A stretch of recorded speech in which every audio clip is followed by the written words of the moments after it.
Hey everyone, it's Janice, and I hope everyone's staying warm wherever you are because we are in a deep freeze in Toronto at the moment. So super quick, I wanted to share a really great message about why stories work. And Nick Martinez shared this on the noon Eastern Standard Time Huddle Up call yesterday. It was powerful, and I don't want to take away too much time from the 12 Days of Christmas promo, which, how fun is that, by the way? Hope you guys are getting your snowflakes. But this was very interesting, and I thought it warranted a quick video. So everyone knows that facts tell and stories sell. And as cliche as that is, it's true. And here's why. Stories make the facts become real. They become relatable. It becomes part of the person. They get to see it. They get to feel it. You know, an example is, I can tell you that our ketones give you better energy, better focus.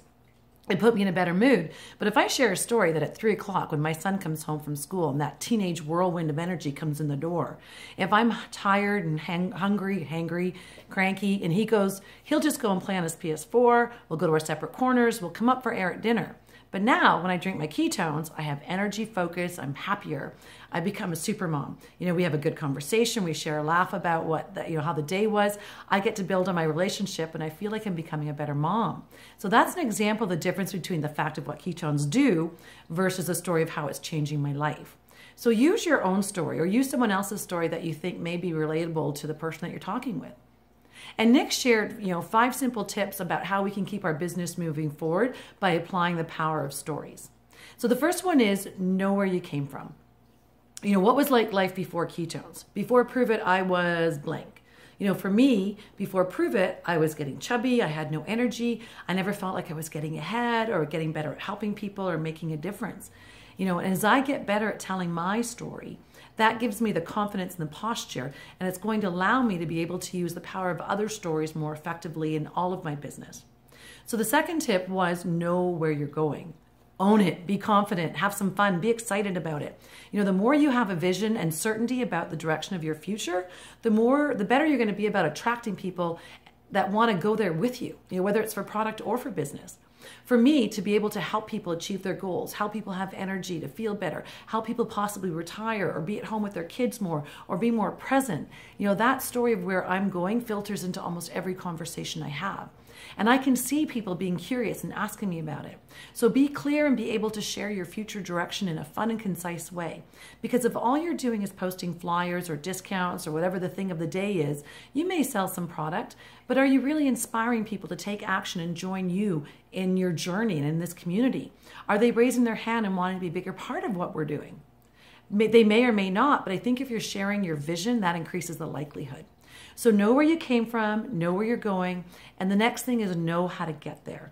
Use the huddle calls, use the training calls. All these calls are all about showing you how to get there and get where you want to go. And take notice that most of the calls are all in story mode. The more stories that we hear, the more stories that we can share, the more we can be relatable to everyone and anyone and be better prepared to teach and share with our teams and show them how to use stories. So the next thing is take in the journey. Take in what's going on around us because, we talk about it all the time. Listen to what's going on in our community at Team Prove for the greater Prove It community. Listen to what Michael Rutherford's newest story is because it's going to be something kooky. But the more that we get to share what's going on the Just Prove It Facebook page, the more we, share what's going on around us. And it helps us if we become disillusioned, we can use Brian Underwood's new quote he's getting from a book he's reading. To be expected. Very powerful. When we get disillusioned, and at some point we will, instead of reacting to it, we know we can be part of what's going on. We can say, to be expected. So when someone on our team goes through the same thing, instead of reacting, you can say, to be expected. Let me tell you about a time when it happened to me. And now you become relatable. You get to teach through a story. Now you're also helping new people get through something faster than we did. And you're able to use, I'm able to use this more and more because I'm going to be with Prove It for a long time. And I can't and won't let one little thing throw me off. So to be expected. The last tip Nick shared is to track everything because this is a business. We want to treat it like a business.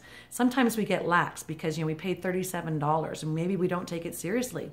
But look at any store that you may have gone into over the holiday season, right? Before they started, that store had to track inventory, had to track payroll, had to track expenses, had to track sales. We take for granted that we don't have to do any of that, that we've got this great back office system. But what we can do is track things that we can control. Track good indicators of how our business is growing. And if it isn't growing, why? One good thing to track is the number of videos that we're sending out. Find a system that works for you, whether it's a spreadsheet or a piece of paper that, what works for you. And write their name down so you can track the follow-up. And then maybe on the flip side, when you move those people that saw the video and want to have a 5 or 10 day sample, write their name down and track to see, and you can track to see where your conversations, how many times has a conversation you've had led to somebody putting ketones in their belly. And as Nick said, make a grid of 10, 15, 20 boxes. And every time someone tries the product, whether it's a 5 or 10 day experience, put their name in the box. Challenge yourself to have 100 names before Epic. Epic, I think, for how far it is, it's 2 a day. Totally doable. But don't hear that as disempowering. If you want your business to grow, hear this as a new tool. Draw some boxes that work for you, that challenge you. How big or how fast do you want to grow your business?